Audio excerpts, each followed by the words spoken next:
पिछले दिनों मैं आप सबके बच्चों से मिला जो पेरेंट्स यहाँ पे हैं, और उन सब बच्चों से एक बड़ा इंटरेस्टिंग सवाल पूछा आपके बारे में।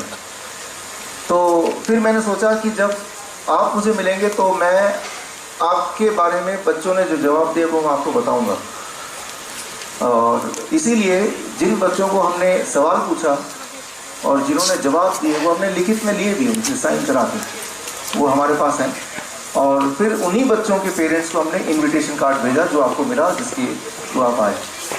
मैंने आपके बच्चों से जो सवाल पूछा वो ये, जब वो सब मिले मुझे, जैसे आज आपसे मुलाकात हो रही है, और सवाल द क्वेश्चन वॉज कि अगर गॉड आपके पास आ जाए और भगवान आपसे बोले, दो ऑप्शन दे आपको आपके माता पिता के बारे में। मैंने आपके बच्चों से पूछा कि आपके माता पिता बहुत अमीर होंगे, जो भी आप चाहेंगे जीवन में आपके बोलने से पहले वो सारी मुरादें पूरी कर देंगे। गाड़ी चाहिए, बंगला चाहिए, कार, खिलौने चाहिए, what ever you will demand in your life it will fulfilled, your parents will be so rich.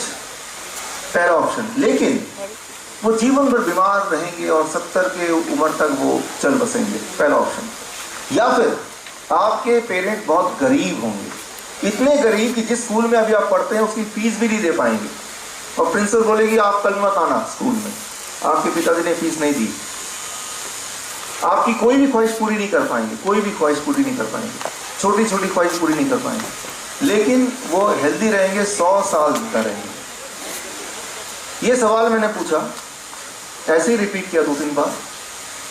फिर मैंने पूछा आप में से कितने लोग ऐसे हैं जो हाथ रेस करें, जो गॉड को बोलेंगे नहीं सेकंड वाला ही ठीक है, हमें कुछ चाहिए नहीं, लेकिन 100 साल वो जिए।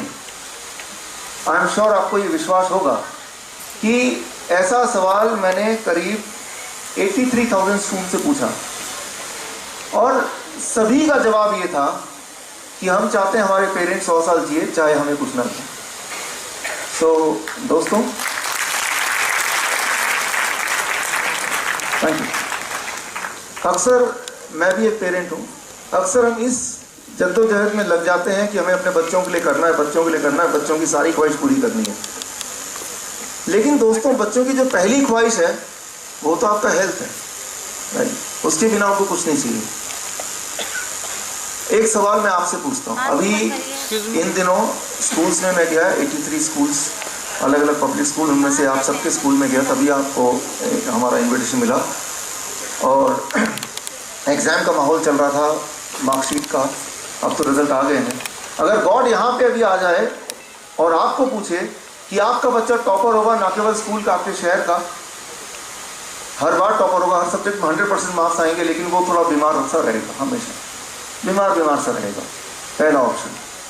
दूसरा ऑप्शन, आपका जो बच्चा है वो बहुत हेल्दी होगा, बीमार पड़ेगा ही नहीं, लेकिन हर सब्जेक्ट में 0 मार्क्स आएंगे, सारी टीचर बोलेंगे ये तो बहुत दलाइज बच्चा है, 0 मार्क्स आएंगे। मैं आपसे पूछता हूँ, कितने लोग ऐसे हैं, हाथ रेस करें, जो बोलेगा गॉड को कि सर, गॉड सर, आप सेकंड वाला ऑप्शन ही ठीक रहने दीजिए। How many of you will go for second option?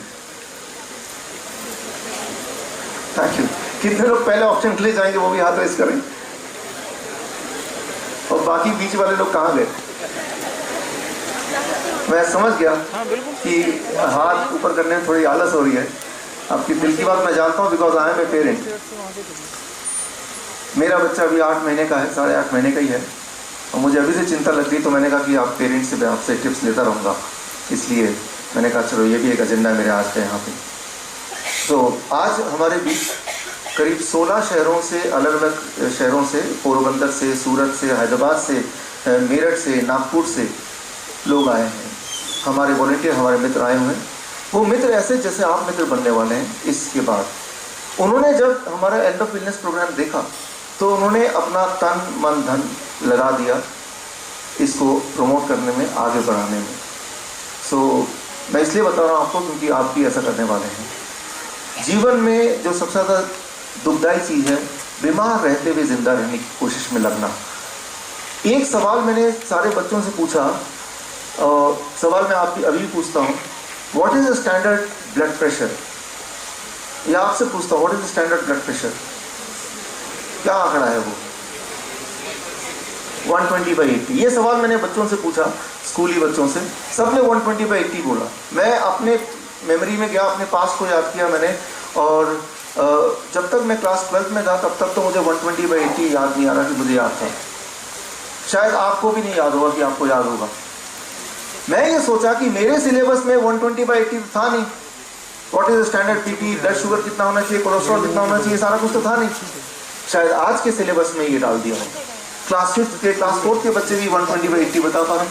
मैंने प्रिंसिपल से पूछा कि आपने सिलेबस में डाला है? प्रिंसिपल बोला नहीं डाला है, इनके फैमिली में, इनके घर में सिखाया होगा।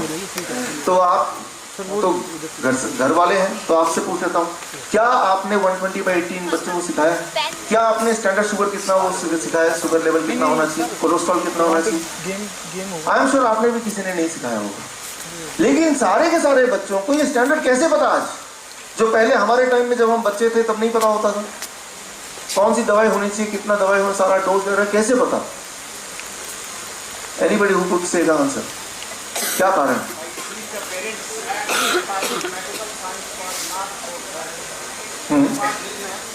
10 साल पहले, 10 साल पहले। सर आप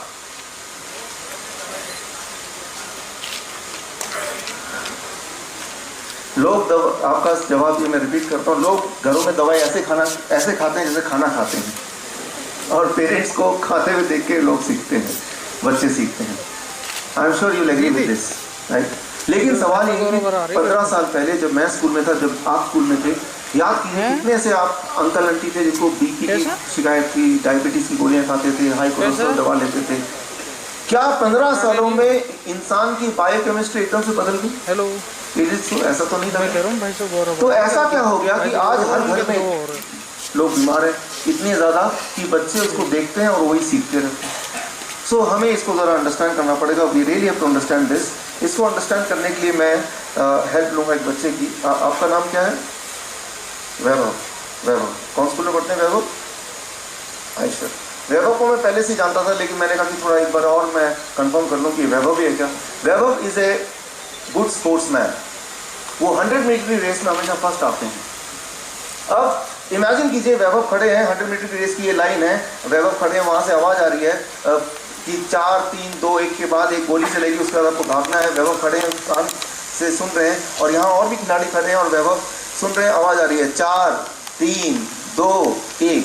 जब वैभव ने 1 की आवाज सुनी, इस वक्त क्या आपको लगता है कि वैभव की हार्ट बीट अभी से फास्ट हो जाएगी, या जब वैभव एक्चुअली दौड़ने लगेंगे तब हार्ट बीट फास्ट होगी? पहला या दूसरा?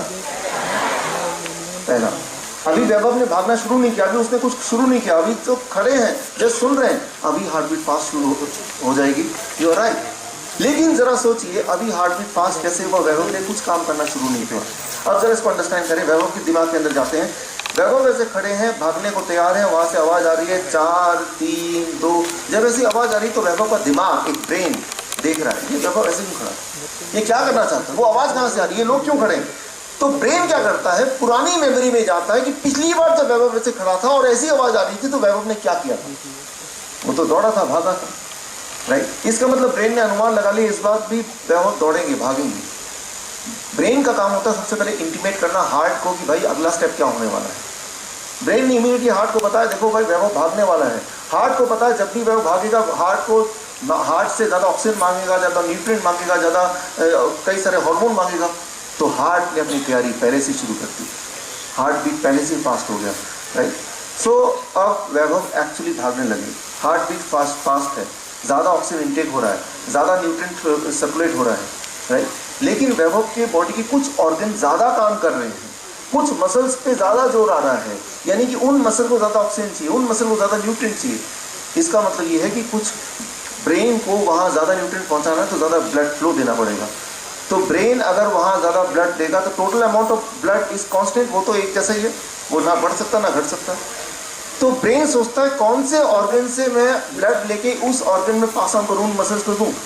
ब्रेन दोबारा पास की मेमोरी में जाता है और ये देखता है कि वैभव जब भी दौड़ता अपने जीवन में खाना नहीं खाता, यानी कि ये जो डाइजेस्टिव रीजन है यहाँ पे ब्लड की ज़रूरत खास नहीं है, इस वक्त तो खाएंगे नहीं। तो 25% ऑफ द ब्लड जो कि नॉर्मली इस वक्त भी आपके इस एरिया में सर्कुलेट हो रहा है, उसको ब्रेन स्विच ऑफ करके सिर्फ 5% कर देता है। कितना सरप्लस बच जाएगा? 20%। तो वो 20% बाकी मसल्स में ब्रेन भेज रहा है, राइट। सो वैभव भाग रहे हैं, अभी भाग रहे हैं, राइट, ब्रेन उसको मैनेज कर रहा है। जब भागेंगे तो वैभव की जो बॉडी की हीट है वो बढ़ जाएगी या घट जाएगी? बढ़ जाएगी। लेकिन आपको तो पता है ना, ज़्यादा हीट अगर बढ़ जाए बॉडी की तो ज़्यादा हीट में बॉडी के ऑर्गन स्विच ऑफ होने लगते हैं, यानी कि बंद होने लगते हैं, यानी कि आप डेड हो सकते हैं। तो ब्रेन सोचता है अब मैं क्या करूं। ब्रेन के पास दो ऑप्शन है, या तो वैभव को थका दे, वैभव धड़ाम से गिर जाए, जैसा अक्सर आपने देखा, राइट, यानी कि अब आगे वैभव दौड़ेंगे नहीं, हीट अप ज़्यादा नहीं होगा। आपने देखा जब गाड़ी चलाते हैं धुआं निकलता है आगे तो गाड़ी को रोक देते हैं थोड़ी देर के लिए, तो ब्रेन भी ऐसा कर सकता है। लेकिन ब्रेन ऐसा करेगा तो वैभव हार जाएंगे, ब्रेन नहीं चाहता कि वैभव हार जाए, राइट। तो ब्रेन क्या करता है, एक और मैकेनिज्म ऑन कर देता है, ब्रेन स्विच ऑन कर देता है स्वेट ग्लैंड्स, राइट, पसीना, पसीने के रास्ते एवोपरेट होगा वो वाटर, पसीना जो है बनेगा और उससे एटमॉस्फेयर में सारा हीट जाने लगेगा, यानी कि वैभव का हीट एक लेवल से ज़्यादा बढ़ेगा नहीं। अब वैभव भाग रहे हैं और बॉडी से पसीना आ रहा है और पसीने की वजह से धीरे धीरे हीट भी बाहर निकलता जा रहा है। So it will keep on happening. अब वैभव फिर भी भाग रहे हैं, राइट। एक टाइम आएगा कि हमारे बॉडी का जो पानी की मात्रा है वो कांस्टेंट है, थोड़ा सा ही है, वो भी खत्म होने लगा। पानी जब खत्म होने लगेगा तो अब क्या होगा, व्हाट विल हैपन, खून वो ज़्यादा, राइट, उसकी फ्लूइडिटी वो कम हो जाएगी, राइट, उसका फ्लो में मुश्किल होगी एंड उससे भी बॉडी जैम हो सकता है, he can die on the spot. तो अब ब्रेन सोचेगा दो ऑप्शन दोबारा है, या तो ब्रेन अभी वैभव को थका दे, वो गिर जाए, या फिर ब्रेन कुछ और इंतजाम करे। तो ब्रेन ने एक और इंतजाम किया, वो क्या, प्यास।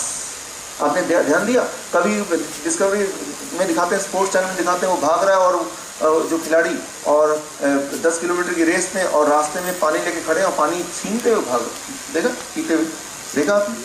तो वैभव को प्यास लगी और वैभव भाग रहे हैं, साथ में वो कुछ लोग रास्ते में खड़े पानी लेके तैयार, वैभव ने पानी छीना, भागने की स्पीड को बरकरार रखा, पीते हुए गए और भाग रहे हैं। वैभव ने 1 लीटर पानी पी लिया, भाग रहे हैं, मैराथन में भाग रहे हैं, राइट।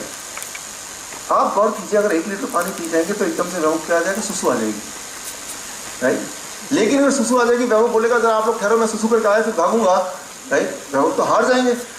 तो ब्रेन नहीं चाहता कि वैभव हार जाए, तो ब्रेन क्या करेगा, राइट, जो ब्लैडर है जहाँ पे यूरिन इकट्ठा होता है उसकी जो सेंसेशन है उसको स्विच ऑफ कर देगी, राइट, उसको स्विच ऑफ कर देगी ताकि वैभव भागते तो रहे, राइट, लेकिन वो यूरिनेट की सेंसेशन वो अभी ना आए जब तक कि रेस ना खत्म हो जाए।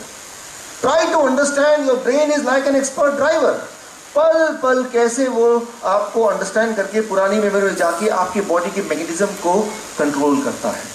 मैं अगर आपसे पूछूं कि आपके शहर में, आपके इस लोकेलिटी में जहां आपकी गलियां हैं या आपके इस रास्ते मेन मथुरा रोड में, what is the safe driving speed? Anybody? Safe driving speed कितना होना चाहिए? कोई आपसे पूछे आपके शहर में आके कितना होना चाहिए? 50 kilometre per hour, right, 50 kilometre. मैं अपनी गाड़ी का जो मोटर है वो ऐसे सेट कर देता हूँ कि जब भी गाड़ी स्टार्ट होगी वो 50 किलोमीटर में ही चलेगी, ना कम ना ज़्यादा। क्या वो सेफ होगा? ये सुनो, नो। अच्छा, तो ये तो 50 तो सेफ नहीं होगा भाई, तो कितने में मैं कर दूँ? Any other answer? 60 किलोमीटर कितना कर दूँ? 20 कर दूँ। मैं 20 कर देता हूँ, फिर मथुरा रोड में ले जाता हूँ, मैं हाईवे में ले जाता हूँ और 20 पे रखता हूँ, बिल्कुल वो 20 पे चलेगा, ना ज़्यादा ना कम। Will that be safe? Can not be safe, तब भी वो सेफ नहीं होगा, right. So what is the safe limit? Actually आप एक एक्सपर्ट ड्राइवर है तो आपको पता है कि कोई एक सेफ लिमिट हो ही नहीं सकती, वो तो सिचुएशन में बेस्ड है। हर पल आप उसको थोड़ा थोड़ा चेंज करते रहेंगे, थोड़ा थोड़ा चेंज करते रहेंगे। एवरी मोमेंट बाय मोमेंट आप उस सराउंडिंग को देखेंगे और अकॉर्डिंगली अपनी स्पीड को आप कंट्रोल करेंगे। सिमिलरली आपका ब्रेन भी ऐसा करता है। आपने देखा वैभव केस में ब्रेन ने कैसे सर्कुलेट किया, किस तरह से मोमेंट बाय मोमेंट चेंज किया। ये जो 120/80 का आंकड़ा है, ये कोई आंकड़ा ही नहीं है। First of all it is an imaginary, right, a symbol, just imaginary number, right. ये जो मैंने आपसे सवाल पूछा कि 120/80, ये सवाल आज से 10 साल पहले पूछा होता तो आप बोलते 140/90। उससे 5 साल पहले पूछा होता तो आप बोलते 160/100। अगले 5 साल बाद पूछूंगा तो बोल देंगे आप 110/70। ये आंकड़ा स्क्वीज होता जा रहा है, स्क्वीज होता जा रहा है, राइट। सो आप जब डॉक्टर के पास जाते हैं, डॉक्टर जब बीपी लेने लगता है, जितना बड़ा डॉक्टर उतनी हार्ट बीट फास्ट। गौर किएगा भी, राइट। जैसी डॉक्टर की शक्ल देखी, अगर वो ज्यादा फीस लेने वाला डॉक्टर तो हार्ट बीट और फास्ट, राइट। जितना डॉक्टर गंभीर उतना ज्यादा ब्लड प्रेशर हाई। अब जब डॉक्टर मेजर करेगा, that is not your real blood pressure, that is the blood pressure at that moment, right, like Vaibhav's, right. इसे कहते हैं व्हाइट कोट सिंड्रोम, राइट। तो डॉक्टर ने जो ब्लड प्रेशर मेजर किया उनके हिसाब से that is your real blood pressure, but reality ये है वो तो उनको देख के आपकी बीपी बढ़ गई। अब जो वो डोज बना के आपको देंगे, वो डोज जो होंगे वो आपके लिए नहीं है, वो उस इंसान के लिए है जो डॉक्टर के चैम्बर में पल भर के लिए था। That is not you. And 70% of the patient in the world they suffer from this sickness called white coat syndrome. आप ब्लड प्रेशर के शिकारी नहीं है, आप व्हाइट कोट सिंड्रोम के शिकार हैं। So what I mean to say, एक बात आप मान लीजिए, अगर आप कोई बीपी की गोली ले रहे हैं तो वो आपके लिए नहीं बनी है। एटलीस्ट 70% लोगों के लिए तो मैं ये बोल सकता हूँ, 70% of the people, that is not your BP. So first of all, as I said, there is no standard limit 120/80, 120/80, right. हमारे दिमाग में 120/80 चला गया है। अब मान लीजिए यहाँ का कोई डॉक्टर है, वो जाता है ब्राजील में। ब्राजील में जो फिगर है 95/61, ब्राजील की जो आम आबादी है उनकी अगर बीपी मेजर करेंगे सबकी 95/61, तो हमारा यहाँ का डॉक्टर जाएगा बोलेगा ये सारे लो बीपी के शिकार है भाई, इनको तो इनकी बीपी बढ़ाओ पहले। तो वही वाले डॉक्टर चले जाएंगे पोर्तुगल में जो आम सिटीजन की जो बीपी है 135/85, वहां अगर ये वाले डॉक्टर चले जाए बोलेंगे पहले तो इनकी बीपी घटाओ, ये सब हाई बीपी के पेशेंट, हाइपरटेंशन के मरीज हैं। सो मैं ये बोलना चाह रहा हूं जो 120/80 है ये आया कहां से, कभी हमने पूछा, राइट? ये आया कैसे, कभी हमने सोचा? हमने ये सोचा कि भाई 120/80 मुझे पता है, हर हाल में मैं इसको 120/80 पे ले आऊंगा, राइट? हम एक ऐसी चीज को टारगेट कर रहे हैं जो टारगेट इटसेल्फ इज कंफ्यूजिंग। मान लीजिए यहां से आपको आगरा जाना है, you are expert driver, you have a good car, आपने सोचा जितने सारे इंडिकेशन आगरा की तरफ होंगे मैं उसको फॉलो करूंगा, जाऊंगा, लेकिन इंडिकेशन इटसेल्फ इज फॉल्टी। अगर इंडिकेशन कहीं और डायरेक्शन दिखा रहा है जो आगरा को पहुंचाएगी नहीं, आप कितना भी इंडिकेशन को फॉलो करेंगे, you will end up in reaching something somewhere else, right? So ये कहानी शुरू कहां से हुई? 1997 की बात है। 1997 से पहले जो स्टैंडर्ड बीपी हुआ करता था, सिस्टोलिक बीपी 160 हुआ करता था, डायस्टोलिक 100। WHO ने सोचा चलो देखें भाई ये ठीक है कि नहीं। कुछ उन्होंने पैनल बिठाया, उनको बोला कि देखो भाई 160/100 ठीक है क्या? उस पैनल ने बोला नहीं ये ठीक नहीं है, ऐसा करो कल से 140/90 कर दो। सो 140/90 जैसे स्टैंडर्ड चेंज हुआ, पूरे दुनिया में 35% new population became BP patient. सुबह का अखबार पढ़ते रहे हम सब तो बीपी के पेशेंट बन गए, कल रात तक ठीक ही थे, जैसे स्टैंडर्ड लो हुआ बीपी के पेशेंट सारे के सारे बन गए, राइट? बाद में ये पता चला वो जो पैनल में जो लोग थे, एक्सपर्ट्स थे WHO के बिठाए हुए, they were the paid consultant of these companies. ये कौन सी कंपनी, आप जरा गौर से इनके नाम देखिए, ये वो कंपनी है जिनकी दवाइयाँ आप लेते हैं, राइट? सो हमारा जो बीपी का जो सर्कुलेशन है, ब्लड प्रेशर है, वो बार बार चेंज नहीं होता। 10 साल में चेंज हो गया, फिर 10 साल में चेंज हो गया, अलग अलग ऐसा नहीं होता, राइट? और ये सिर्फ ब्लड प्रेशर की बात नहीं है। अगर हम डायबिटीज़ की बात करें, शुगर की बात करें, 1997 तक जो स्टैंडर्ड थे फास्टिंग शुगर 140, 140। 1997 में WHO ने एक पैनल का गठन किया, उनको बोला जरा देखना है 140 ठीक है क्या? उस पैनल ने चेंज कर देनी भाई, कल से इनका फास्टिंग ब्लड शुगर 126 से ऊपर होगा, उन्हें भी हम शुगर का मरीज बना देंगे। और रातों रात हजारों लाखों नए लोग जो कल रात तक वो हेल्दी माने जाते थे, सुबह का अखबार पढ़ के आ रहे हम सब तो भाई डायबिटिक बन गए, right? As many as 14% new population became diabetic overnight. यूं मानिए कि आपके स्कूल में जो प्रिंसिपल है, आपका पासिंग परसेंटेज कितना, मे बी 35%, 40%। एक दिन स्कूल के प्रिंसिपल को सपना आया, उन्होंने ऐलान कर दिया अगले दिन से कि कल से जिस बच्चे के 80% से कम मार्क्स आएंगे वो फेल माना जाएगा। हजारों लाखों बच्चे फेल होने लगेंगे। जनरल इंप्रेशन मास में क्या गया, अरे बाप रे बच्चे कितने फेल हो रहे, कितने नालायक हो गए बच्चे। But the reality is the standard is changed, उस पर ध्यान नहीं है किसी को, right? And standard it keeps on changing also, right?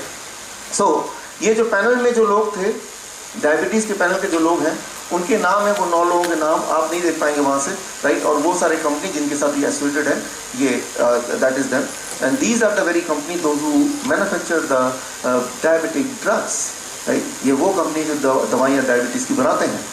आप गौर कीजिए कि ऐसा एक टाइम था 15 साल पहले, ज़्यादा लंबी बात नहीं, 1997 से पहले, राइट? तब अगर किसी पूछे हाइपरटेंशन कितने लोगों को, डायबिटीज कितने लोगों को, rarely you would have found at that time, 15 साल पहले। आज अगर मैं यहाँ पे बोलूँ, कई बार मैं बोलता हूँ, यहाँ नहीं पूछूंगा आपसे कि कितने लोग ऐसे हैं जिनके घर में कोई भी दवा लगातार नहीं चलती हो कोई ना कोई दवा, पूरे ऑडियंस में शायद ही कोई थोड़े से लोग होंगे जो कि कॉन्फिडेंटली हाथ रेज कर सकते होंगे, राइट। सो ये ट्रांसफॉर्मेशन कैसे है? Yes I know there are some people who are still healthy, जो अभी भी उस ट्रैप में नहीं आए। तो ये ट्रांसफॉर्मेशन हुआ कैसे? ये एक बड़ा षड्यंत्र है। कुछ कंपनीज इंक्लूडिंग, इनमें एक नाम है ग्लैक्सोस्मिथक्लाइन, उन्होंने पिछले 20 साल से ये काम किया कि कैसे हम स्टैंडर्ड को नीचे करें और दुनिया भर के डॉक्टर्स को हम ब्राइब करें, एजुकेट करें, राइट, सेल्स के थ्रू, कि ये स्टैंडर्ड है, अब ये स्टैंडर्ड आप और लोगों तक पहुंचाओ, आपके पेशेंट तक पहुंचाओ, जनरल मास तक पहुंचाओ, राइट, अकॉर्डिंगली